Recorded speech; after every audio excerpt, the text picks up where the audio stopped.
সিনেমার জগৎ থেকে টেলিভিশনের পর্দায় পা রাখা মিঠাইয়ের রুচ্ছেবাবু ওরফে আদ্রিত রায় দর্শকদের মনে পাকাপাকিভাবে জায়গা করে নিয়েছিলেন, হাঁকিয়েছিলেন সেঞ্চুরি। কিন্তু মাঝে লম্বা ব্রেক।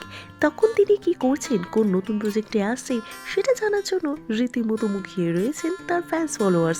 এদিকে খুব একটা অ্যাক্টিভও নন অভিনেতা তার সোশ্যাল প্ল্যাটফর্মে।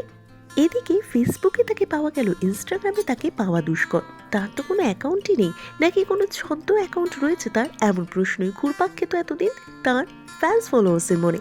সেই সব প্রশ্নের উত্তর নিয়ে এবার দারুণ একটা সুখবর দিলেন তিনি ভ্যালেন্টাইন্স ডের আগেই। সরস্বতী পুজো এবং ভ্যালেন্টাইন্স ডে এই বছর একই দিনে, তাই বলাই যেতে পারে এই ডাবল ধামাকার মধ্যে আদ্রিতেই কিন্তু আরও একটা উপহার সংযোজন হলো। আদ্রিত যে তার ফ্যান্স ফলোয়ার্সকে কতটা ভালোবাসেন সেটা তো এতদিনে সকলেই জেনে গিয়েছেন, আর তাই ভ্যালেন্টাইন্স ডে এবং সরস্বতী পুজো অর্থাৎ 14 ফেব্রুয়ারির আগেই দারুণ এক সুখবর দিলেন আদ্রিত, যেখানে তিনি জানালেন এবার শুধুমাত্র আর ফেসবুকে নয়, থাকছেন তিনি ইনস্টাগ্রামেও। পিপলস অ্যাক্টর বলে তিনি একটি অ্যাকাউন্ট ওপেন করেছেন। I've got some great news for you. After a lot of pressure from friends, family, and colleagues, I'm finally there on Instagram. বোঝাই যাচ্ছে নামটি দিয়ে তিনি দর্শকদেরই অভিনেতা। সেই সুখবর নিজেই ভাগ করে নিয়েছেন আদ্রিত তার ফেসবুক হ্যান্ডেলে, এবং সেখান থেকেই তিনি জানিয়েছেন ইনস্টাগ্রামে শুধুমাত্র অ্যাকাউন্ট খোলা নয়, বরঞ্চ 14 ফেব ঠিক দুপুর 3টের সময় তিনি আসতে চলেছেন লাইভেও। দীর্ঘদিন পর সকলের ফেভারিট অ্যাক্টরকে লাইভে দেখতে পাওয়া সত্যি একেবারে হাতে চাঁদ পাওয়ার মতো।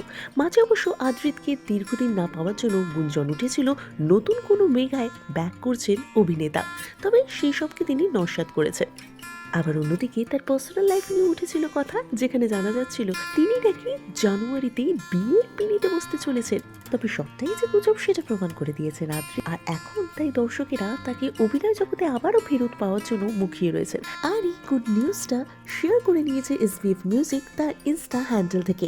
তারপরেই অনেকের মনে প্রশ্ন দানা বাঁধছে, তাহলে কি আদ্রিতের আপকামিং প্রজেক্ট হতে চলেছে কোনো মিউজিক ভিডিও বা মিউজিক অ্যালবাম? তার কারণ শুধুমাত্র অভিনেতা হিসেবেই যে তার পরিচিতি রয়েছে এমনটা নয়, সুগায়ক হিসেবেও তার তুমুল জনপ্রিয়তা রয়েছে। আদ্রিতের লাইভে আসা ঠিক যতটা গুড নিউজ, একই সাথে আদ্রিতকে আবারও নিয়মিত দর্শকেরা কবে থেকে দেখতে পাবেন সেই প্রশ্নের উত্তর যদি পাওয়া যায়, তাহলে তো আর কথাই নেই। আজকের লাইভটায় ঠিক কি বলতে চলেছেন আদ্রিত, আদৌ কি তিনি তার আপকামিং প্রজেক্ট নিয়ে মুখ খুলবেন? এখন সেটাই দেখার।